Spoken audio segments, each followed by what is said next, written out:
Alhamdulillahi Rabbil Alamin. Hamdan kathiran tayyiban mubarakan fih. Kama yuhibbu Rabbuna wa yardah. Ashhadu an la ilaha illallah.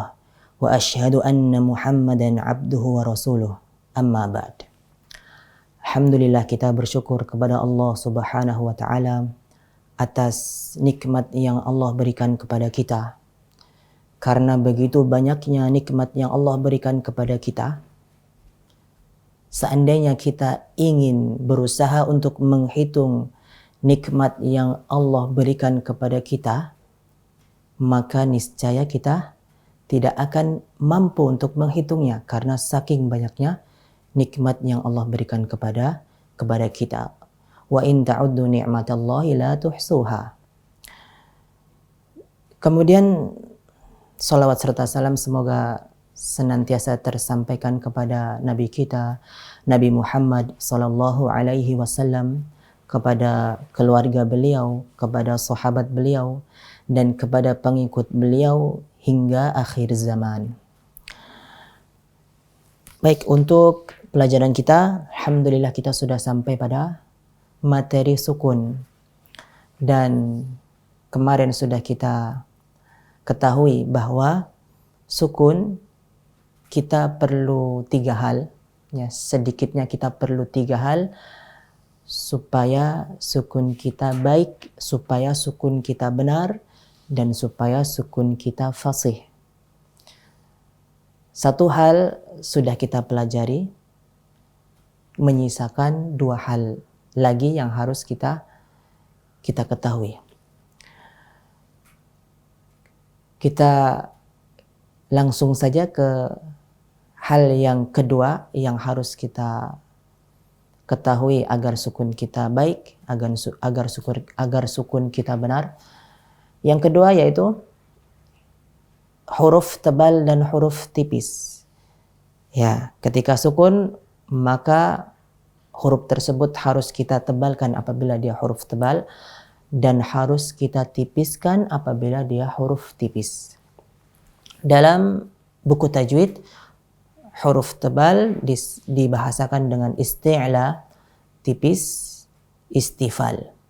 Isti'la lawannya istifal. Kemudian untuk satu kelompok sifat yang kemarin, ya, syiddah, bainiyah, dan rokhawah, ini dia berlaku atau muncul pada semua keadaan. Yes. Pada dasarnya dia muncul pada setiap keadaan, baik itu fathah, kasrah, dhammah, sukun, dan tasydid. Maka sifat syiddah, bainiyah, dan rokhawah dia ada di sana. Walaupun kita katakan bahwa ketika huruf tersebut berharokat, fathah, kasrah, dan dhammah, maka ketiga sifat tadi, ya, syiddah, bainiyah, dan rokhawah tidak terlalu nampak. Tidak terlalu nampak dan lebih nampak pada saat huruf tersebut sukun maupun tasydid. Contohnya ketika kita mau melafadzkan huruf sin misalkan. Ya. Misalkan sa, ya, sayaqulu, sa. Maka di sana sebelum melafadzkan huruf sin yang berharokat fathah, ada aliran yang mana aliran tersebut paling panjang atau rokhawah. Tapi ini biasanya otomatis, ya. Kita dengan otomatis, ya, biidnillah, otomatis dengan sendirinya merokhawahkan huruf sin, kemudian membayiniyahkan huruf lam, dan seterusnya. Tanpa kita ketahui bahwa huruf tersebut syiddah, bainiyah, dan rokhawah, ketika huruf tersebut berharokat, maka otomatis kita sudah mendatangkan ketiga sifat tersebut ketika huruf tersebut berharokat. Kecuali huruf-huruf tertentu, misalkan huruf ghain, maka terkadang kita membaca huruf ghain ketika berharokat go, gi, gu, dan itu tidak tepat karena ghain kita tahu bahwa dia rokhawah. Berarti harus kita alirkan sebelum huruf tersebut dilafadzkan ketika dia berharokat.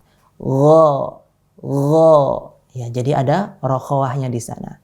Dan itu saja yang mungkin yang sering terjadi kesalahan. Adapun huruf-huruf yang lain ketika dia berharokat insya Allah tidak masalah. Adapun untuk sifat isti'la dan istifal ini dia juga sama seperti ketiga sifat tadi, bahwa huruf tebal dan huruf tipis ini muncul pada semua keadaan. Ketika fathah, kasrah, dhammah, sukun dan tasydid, maka apabila dia huruf tipis maka kita tipiskan, apabila dia huruf tebal maka kita tebalkan. Walaupun ada beberapa huruf ketika dia dalam keadaan tertentu berkurang ketebalan huruf tersebut, atau bahkan di sebagian huruf dia bahkan hilang sama sekali tebalnya ketika pada kondisi tertentu. Ya, artinya huruf tersebut tidak selamanya tebal atau huruf tersebut tidak selamanya tipis, karena pada kondisi tertentu ternyata huruf ini nanti akan menjadi tebal. Dan itu pembahasan yang sangat luas dan kita tidak sampai ke sana insyaallah. Kita hanya mengetahui pada tahap ini hanya mengetahui huruf tersebut huruf tebal, huruf tersebut huruf tipis, dan bagaimana melafadzkan huruf yang tebal dan bagaimana melafadzkan huruf yang tipis. Dan kita harus berhati-hati pada kondisi tertentu, jangan sampai huruf tebal kita tebalkan, jangan sampai huruf tebal kita tipiskan, dan jangan sampai huruf tipis kita tebalkan. Pada kondisi seperti apa yang harus kita berhati-hati padanya. Itu saja. Huruf tebal, huruf tipis apa saja, dan bagaimana cara melafadzkan huruf tebal dan huruf tipis, dan kondisi yang seperti apa kita harus berhati-hati terhadap huruf tebal dan huruf tipis ini. Baik, untuk huruf isti'la disingkat di dalam buku tajwid khussa daltin kiz, ya, khussa daltin kiz. Di sana ada 7 huruf yang mana dia punya sifat tebal. Ada huruf kha, sad, dad, ghain, ta, qaf dan za. Ya, disingkat dengan lafaz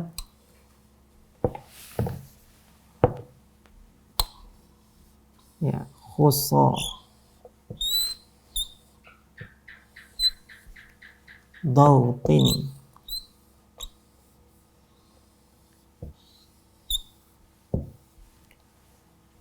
kiz.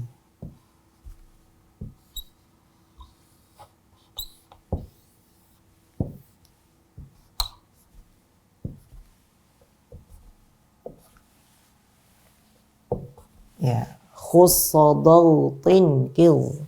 Ke-7 huruf ini ketika dia sukun, ya kita fokusnya pada sukun ya. Padahal ke-7 huruf ini dia tebal pada semua kondisi, tapi kita fokuskan pada sukun karena kita sedang mempelajari sukun. Pada saat sukun ke-7 huruf ini maka harus kita tebalkan karena ke-7 huruf ini dia huruf tebal. Contohnya kha yang sukun, maka kita sidah baini atau rokhawah kalau kha ketika sukun. Rokhawah berarti kita rokhawahkan, kemudian kita tebalkan karena kha dia huruf tebal. Yakh kita panjangkan alirannya dan kita tebalkan. Yakh ruju, yakh ruju, itu kha yang tebal. Yang tipis bagaimana? Yakh, bunyi yang seperti itu maka kha-nya akan tipis, dan itu tidak tepat karena kha dia huruf yang tebal. Yakh ruju. Shad yang tebal seperti apa? Bunyinya adalah duru. Yang tipis yes. Ya, beda antara huruf tebal dan huruf tipis. Dari segi lafadz insya Allah semua dari kita bisa membedakan mana huruf yang tebal, mana lafadz huruf yang tebal, dan mana lafadz huruf yang tipis. Contohnya kita ambil contoh siratal. Ya, kita melafadzkan seperti ini. Ihdinas siratal mustaqim. Kita fokus ke lam yang sukun. Ihdinas siratal. Kalau kita melafadzkan huruf lam seperti tadi, tol, kira-kira tebal apa tipis? Dari segi lafadz saja. Yang kita dengar, tadi lamnya tebal apa tipis? Tol. Tebal. Betul. Ya. Karena dari segi lafadz memang kedengaran tebal. Dan ini insya Allah kita bisa mendeteksi. Ya, semua dari kita bisa mendeteksi bahwa oh ini ternyata masih tebal, ini ternyata masih tipis. Baik, lam ternyata dia tidak ada di sini. Dan dia berarti huruf tipis. Kalau kita lafadzkan tol, itu tebal dan itu sebuah kesalahan. Yang benar adalah tol. Tol kita balikkan. Dan ada beberapa tips ketika huruf tersebut. Nanti mungkin belakangan kita sampaikan. Ketika huruf tersebut pada kondisi tertentu bagaimana menjaganya agar dia tetap tipis. Bagaimana menjaganya agar dia tetap tebal. Begitu. Jadi harus kita tipiskan. Ihdinas siratal. Seperti itu. Kalau tol, maka tebal. Baik, untuk ketujuh huruf ini ada beberapa huruf yang mana dia sangat tebal. Dan ini tentu harus lebih berhati-hati lagi. Karena keempat huruf, ya, yaitu huruf shad, dhad, ta, dan dha, ini huruf yang sangat tebal. Dan kita perlu lebih berhati-hati lagi. Karena pada semua kondisi dia tebal. Ya, fathah, kasrah, dhammah. Kemudian sukun maupun tasydid, maka dia tebal selalu karena dia sangat tebal. Berbeda dengan huruf sisanya, ya, huruf kha, huruf qaf dan huruf ghain, huruf kha, ghain dan qaf, ketika dia pada kondisi tertentu ternyata dia berkurang ketebalannya. Ya, berbeda dengan huruf shad, dhad, ta dan dha. Ini huruf yang sangat tebal sehingga pada semua kondisi dia harus kita tebalkan. Terkhusus pada saat dia kasroh. Huruf shad, dhad, ta, dan dha, maka harus kita tebalkan pada saat dia kasroh. Si, di, ti, zi. Dan ini harus maksimal. Ya, kalau kita melafadzkan si, di, ti, zi, itu belum nampak sifat tebal dari keempat huruf tersebut. Jadi harus maksimalkan lafadz atau ketebalan dari keempat huruf tersebut. Baik, untuk tips kemarin sudah kita sampaikan bahwa ketika kasroh maka jangan terlalu membuka mulut. Jangan si, tapi si, di, ti, zi, ti, di, si, seperti itu. Dan juga harus kita hati-hati, jangan sampai lafadznya berubah. Berubahnya seperti ini. Sui, ya, ada su baru i. Ini juga tidak tepat, ya. Atau dui, itu juga tidak tepat. Tui, enggak tepat, ya. Harus langsung kasroh. Si, di, ti, zi, seperti itu, dan kasrohnya tebal. Untuk keempat huruf tersebut harus kita hati-hati terkhusus pada saat dia kasroh. Ya, karena keempatnya kita ulang, karena keempatnya dia adalah huruf yang sangat tebal begitu. Keempatnya dia punya sifat idbak namanya. Idbak yaitu naiknya lidah belakang ketika melafadzkan huruf tadi, keempat huruf tadi. Jadi harus kita naikkan. Mungkin ada sesi tersendiri bagi teman-teman yang ada di rumah, yaitu sesi latihan menaikkan lidah belakang. Ya, sesi latihan atau waktu sendiri untuk melatih agar lidah belakang itu naik. Caranya gimana? Ada beberapa saran bahwa caranya yaitu kita pilih huruf tebal yang kita miliki, ya. Itu yang paling bagus huruf apa?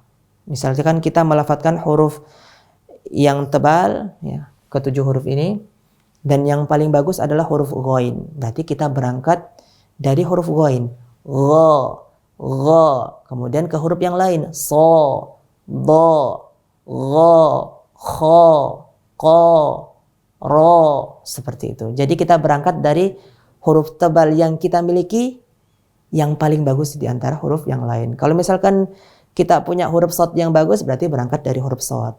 So, baru kita huruf yang lain, kita latih huruf-huruf yang lain. So, do, to, kho, go, ko, ro, dan seterusnya, seperti itu. Tapi kalau nggak punya huruf yang bagus, bagaimana? Berarti mencari huruf tebal yang mana yang paling fasih kita melafadzkannya, begitu. Dan ini harus kita lakukan, iya, harus kita lakukan karena ini berkaitan dengan sifat yang wajib. Ya, sifat idbak ini sifat yang wajib. Baik, kita katakan sifat yang wajib dan harus kita datangkan ketika kita ngaji, ketika kita melafadzkan ayat-ayat suci Al-Quran. Contohnya huruf shad, dia punya idbak, dia lidah belakang naik. Nah, ketika kita melafadzkan huruf shad yang kasroh, kalau tidak kita naikkan lidah belakang kita, maka otomatis langsung berubah menjadi huruf sin. Langsung berubah menjadi huruf sin. Dan apa hukumnya ketika kita ngaji?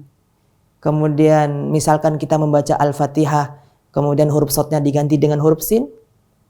Bagaimana hukumnya? Ya, untuk hukum nanti kita sampaikan ya di kesempatan yang lebih jauh lagi ya, karena kita masih awal.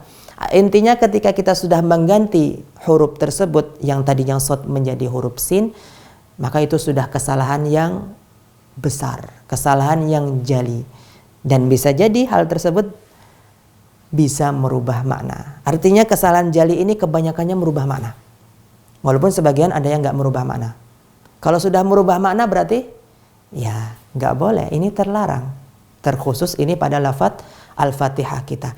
Jadi kembali lagi, sifat idbak, menaikkan lidah belakang, ini sifat yang wajib. Karena kalau enggak kita naikkan lidah belakang kita akan langsung berubah menjadi huruf sin. Jadi harus atau kewajiban bagi diri kita masing-masing untuk latihan menaikkan lidah belakang kita. Begitu. So, kita lafadzkan huruf-huruf ini dengan menaikkan lidah belakang. Kho, ya, khi. Apabila kho-nya kasrah, maka dia tidak tebal, ya. Atau bisa dikatakan dia tipis tapi tidak juga berubah menjadi huruf tipis. Hurufnya tetap huruf tebal kho. Ketika kasrah dia berubah menjadi tipis, tapi tidak bisa kita katakan bahwa kho dia huruf tipis, ya. Di dalam buku tajwid dibahasakan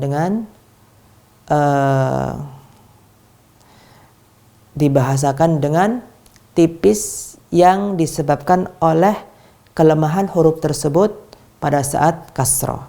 Artinya tipis yang ada penyebabnya begitu. Tapi kalau dari segi huruf maka kho ini tetap dia huruf tebal. Baik, untuk kasroh kho-nya akan berubah menjadi tipis. Kho, khi, khu, so, si, su, do, di, du, gho, ri, gu, to, ti, tu, ko, i, ku, zo, zi, zu, begitu. Jadi beberapa huruf disertai dengan menaikkan lidah belakang, dan ini harus kita usahakan semaksimal mungkin kita berlatih agar sifat idbak ini ada. Begitu. Untuk selain huruf ini, maka dia huruf yang tipis, berarti ada 21 huruf yang mana dia punya sifat tipis atau kita baca dengan istifal.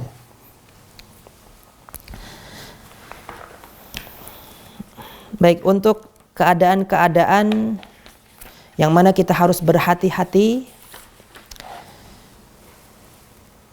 ya, adalah ketika huruf tersebut sukun, ada huruf tipis yang sukun dan sebelumnya berharokat dhammah. Ya, huruf tipis yang sukun sebelumnya huruf yang berharokat dhammah, ini harus kita hati-hati. Ini harus kita jaga agar huruf tersebut tetap tipis. Contohnya yusro, yusro. Di situ sinnya sukun, sebelumnya ya yang berharokat dhammah. Maka jangan sampai kita melafadzkannya yus, yus. Ya, artinya kita balikkan. Yus, Yus. Ini tujuannya untuk apa? Untuk menjaga agar sinnya tetap tipis, karena sin memang dia huruf tipis. Jadi tips agar tetap tipis dibalikkan. Ketika ya tersebut dhammah monyong, kita majukan mulutnya, kemudian ketika sukun kita balikkan. Yusra, yusra. Dan ini berlaku untuk semua huruf.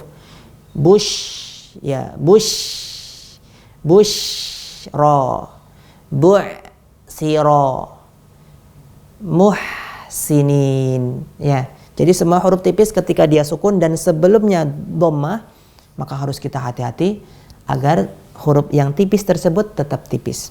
Kemudian yang harus kita hati-hati selanjutnya adalah huruf tipis dan huruf tebal berdampingan. Ini harus kita hati-hati agar huruf tebal tetap tebal, huruf tipis tetap tipis. Contohnya yufassilu. Ya, kita belum belajar tasydid tapi kita ambil sebagai contoh, enggak masalah. Yufa, di situ fa dia huruf tipis, kemudian di depannya ada huruf tebal. Jadi yang harus kita hati-hati, fa-nya harus tetap tipis. Fa-nya harus kita jaga agar dia tetap tipis. Jangan sampai kita melafadzkannya yufosfo.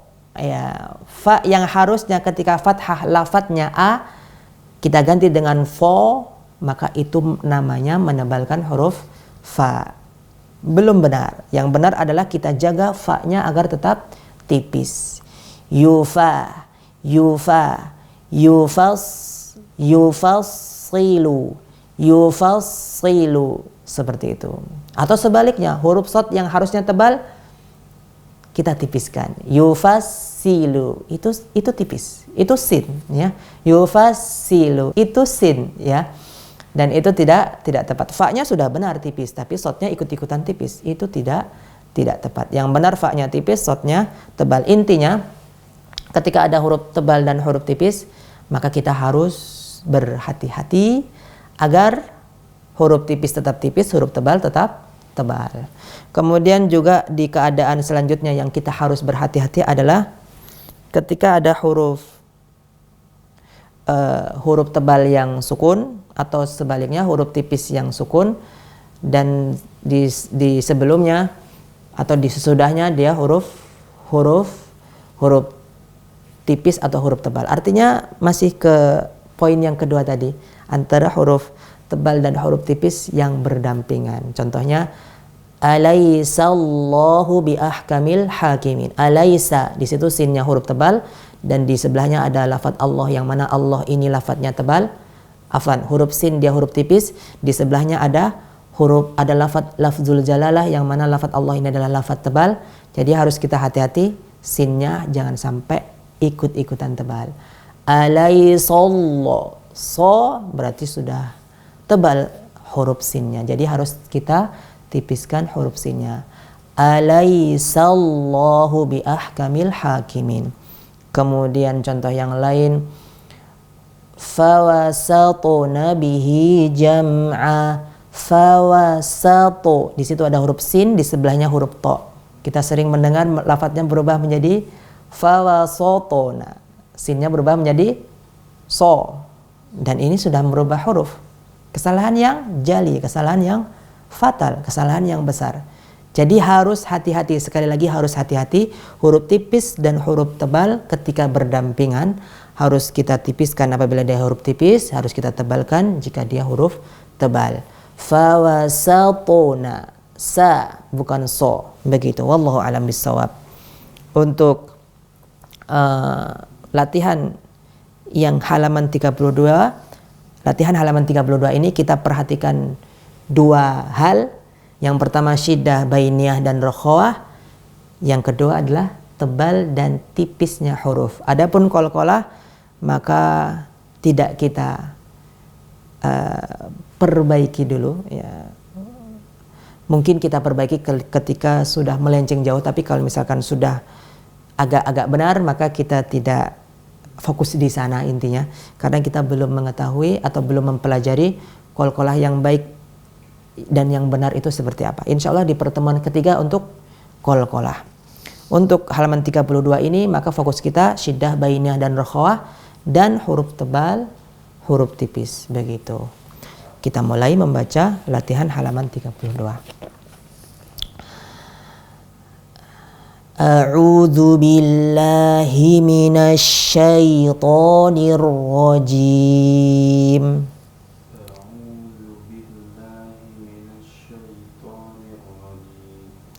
Ya, antum sudah ahsan, cuman harus kita hati-hati ketika melafadzkan huruf shin. Jangan sampai shinnya tebal. Shin tebal itu seperti ini. Asyaito, itu tebal. Kenapa? Karena mulutnya maju. Shin dia bukan huruf yang keluar dari asyafatan, bukan huruf yang keluar dari kedua bibir. Jadi bibirnya nggak usah ikut-ikutan begitu, ya. Jadi asya. Ini tujuannya untuk agar shinnya tetap tipis. Asyaito yang tebal, asyaito. Ada perbedaan lafadz? Ada. Dan insya Allah teman-teman bisa membedakan mana huruf yang tebal, mana huruf yang tipis. Kita ulang. A'udzu billahi minasy syaithanir rajim. A'udzu billahi minasy syaithanir rajim. Ruknin. Angin itu ada angin yang tebal, ada. Dan ini mungkin bedanya tipis. Tapi kita harus menipiskan angin dari huruf kaf. Ya, karena kaf dia huruf tipis. Yang tebal itu seperti ini. Ruk. Kalau yang tipis, ruk. Ada bedanya tapi tipis, begitu. Tapi harus kita tipiskan karena kaf dia huruf tipis. Ruknin. Naam. Lahman. Ya, kita identifikasi atau kita sebutkan bahwa ha dia huruf yang rokhawah, berarti harus kita panjangkan alirannya, dan dia huruf tipis, jadi harus kita tipiskan. Lahman. Ya, sudah lengkap insyaallah untuk hal-hal yang harus kita ketahui ketika huruf tersebut sukun. Syiddah bainiyah dan rokhawah, tebal dan tipis. Kalau dia tidak qalqalah, kalau qalqalah berarti kita harus mengetahui juga qalqalah yang baik dan benar itu seperti apa. Khamron. Khubzan. Baghtatan. Ahsan. Ghoinya kita tebalkan, ya, kita rokhawahkan dan kita tebalkan. Seperti itu. Yang salah itu sudah rokhawah benar, tapi masih tipis. Lafadz yang tipis seperti ini. Yang tebal ada bedanya? Ada, ya, ada bedanya. Kemudian harus hati-hati huruf ba-nya, jangan sampai berubah menjadi tebal juga. Jangan bo, bukan, tapi ba. Tetap ba-nya kita tipiskan. Kita ulang. Baghtatan. Tubtum. Nutfatin. Ya, untuk to seperti apa qalqalahnya, maka insyaallah kita pelajari di pertemuan yang selanjutnya. Kita tidak mengomentari, kita tidak mengkoreksi ya qalqalahnya. Cuman to punya antum terlalu banyak angin, ya. Jangan terlalu banyak angin. Nutfatin. Nutu. Itu masih banyak angin. Nutu. Ya. Nah. Hilyatan. Yaqudumu. Bizulmin. Lamnya kita tipiskan karena lam dia huruf tipis. Kalau kita melafadzkan bizul, itu tebal apa tipis? Tebal. Bizul, beda nggak lafadznya? Beda. Bizul dengan bizul. Ya, jadi kita tipiskan dengan membalikkan mulut kita. Bizulmin. Tayyib. Zarhum. Baik, untuk ro dia punya sifat tersendiri, artinya punya pembahasan tersendiri karena ro dia tidak selamanya tebal dan tidak selamanya tipis. Walaupun sejatinya dia huruf yang tipis. Ya, tapi kadang-kadang di suatu keadaan ro tersebut kita baca tebal. Baik, karena kita fokus kita pada tanda sukun, maka kita sebutkan saja untuk ro yang sukun. Kita lihat huruf sebelumnya. Apabila sebelumnya berharokat fathah atau dhammah maka kita tebalkan. Sebelumnya berharokat kasroh maka kita tipiskan. Ya, contohnya zar, berarti kita tebalkan. Zar, yang tipis zar, itu tipis. Yang tebal zar, begitu. Ada perbedaan lafadz? Tentu ada. Zarhum, hati-hati zanya ikut-ikutan tebal. Jangan sampai zo berubah menjadi zo. Tapi zar. Naam. Zarhum. Ini agak sedikit harus waspada. Kadang ro-nya sudah tebal tapi zalnya ikutan tebal. Kadang zalnya sudah tipis tapi ro-nya ikut-ikutan tipis. Nah, ini tentu harus kita hati-hati. Zalnya kita tipiskan, ro-nya kita tebalkan. Khudrin. Naam, ahsan. Biqitu'in. Qaf dan to jangan sampai keluar banyak angin. Biqitu'in. Taib. Niswatun. Kita rokhawahkan sinnya, kita panjangkan alirannya dan kita tipiskan. Nis, begitu. Niswatun. Naam. Wa yu'ti. A'rid. Ini harus hati-hati. Ini lafadz yang cukup susah. Ya, yang pertama hamzah dulu baru ain. Jangan ain langsung. Jangan, tapi hamzah dulu. Kemudian rid. Jangan sampai mantul. Rid. Dan kita rokhawahkan karena dhad dia huruf rokhawah. Kita alirkan yang paling panjang. A'rid. Nah, tapi ainnya harus kita tipiskan karena ain dia huruf tipis. Ain yang tebal itu seperti ini lafadznya. Itu tebal. Yang tipis beda. A'rid.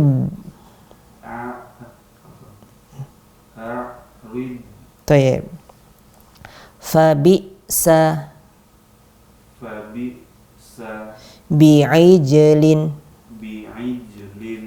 Usbatun. Rahtuka. Roh besar. Baik, sebenarnya ada perbedaan yang sangat mendasar antara hak kecil dan hak besar. Hak kecil bunyi dan itu sudah menjadi ciri khas dari hak kecil. Hak kecil. Hak besar nggak ada bunyi itunya. Roh tuka. Tayyib. Intinya bunyi harus dihilangkan, itu saja. Yushriku. Sama, ini juga harus kita balikkan, harus kita jaga shinnya agar dia tetap tipis. Yush, ya. Fa'ahbato. Nabtishu.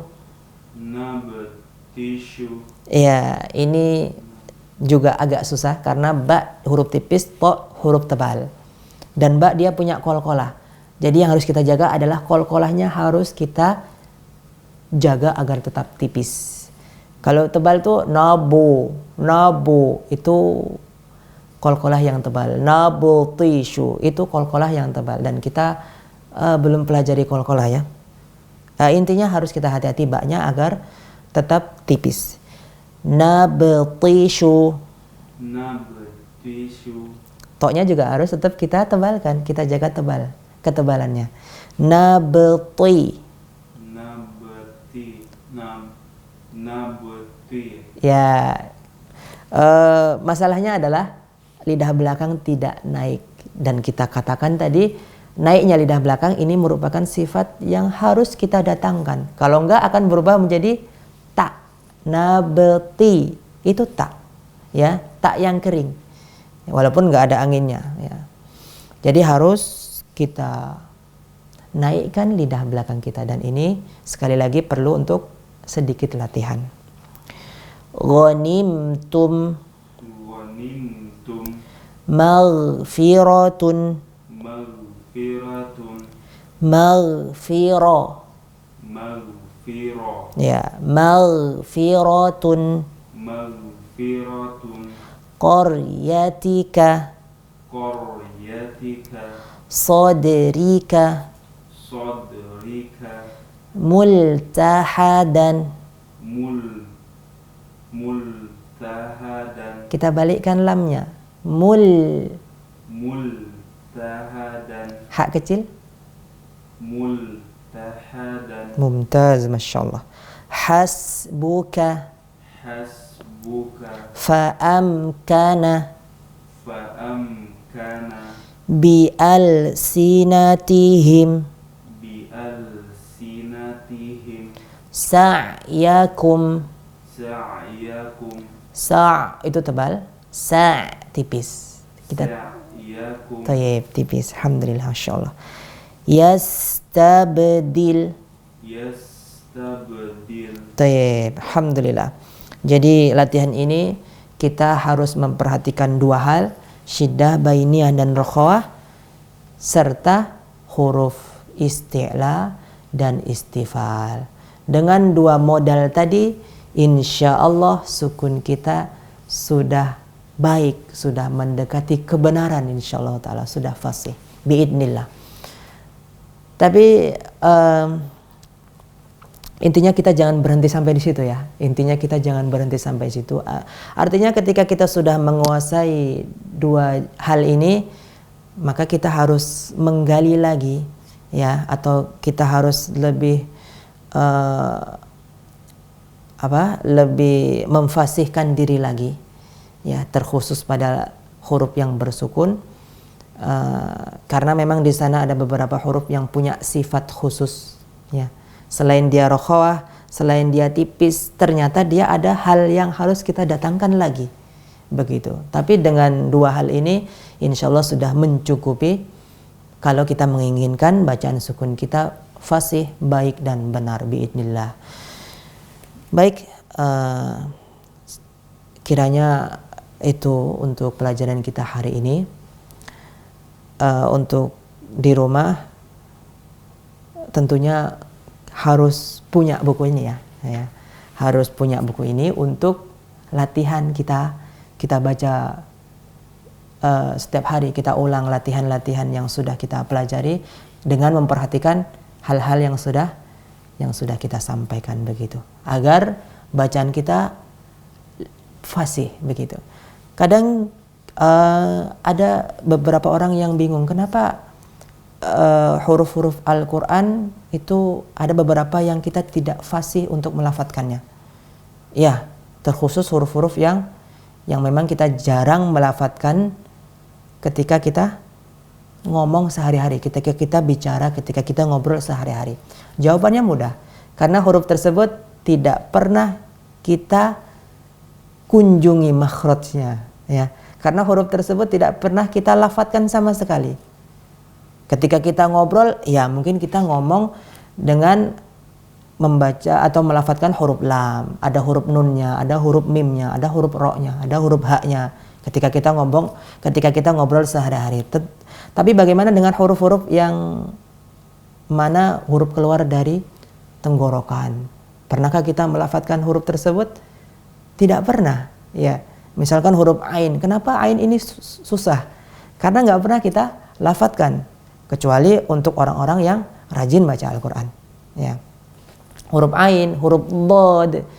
Ketika kita ngobrol sehari-hari, pernahkah kita memakai tepi lidah untuk melafadzkan suatu kata? Nggak pernah. Makanya dhad dia huruf yang susah. Berarti untuk agar huruf tersebut tidak susah atau fasih kita melafadzkannya, salah satunya caranya yaitu dengan sering melafadzkan latihan-latihan yang ada di buku ini. Ya, kita ulang latihan-latihannya. Dengan begitu biidnillah huruf yang kita rasa sulit untuk melafadzkannya maka akan fasih dengan seringnya kita melafadzkan huruf tersebut. Wallahu a'lam bissawab. Salah khilaf mohon maaf. Kita tutup dengan doa kafaratul majlis. Subhanakallahumma wa bihamdika asyhadu an la ilaha illa ant astaghfiruka wa atubu ilaik. Assalamualaikum warahmatullahi wabarakatuh. Terima kasih. Jazakumullah khairan wa barakallahu fikum. Video ini dibuat atas partisipasi dari donasi Anda. Semoga menjadi amal jariah bagi Anda semuanya.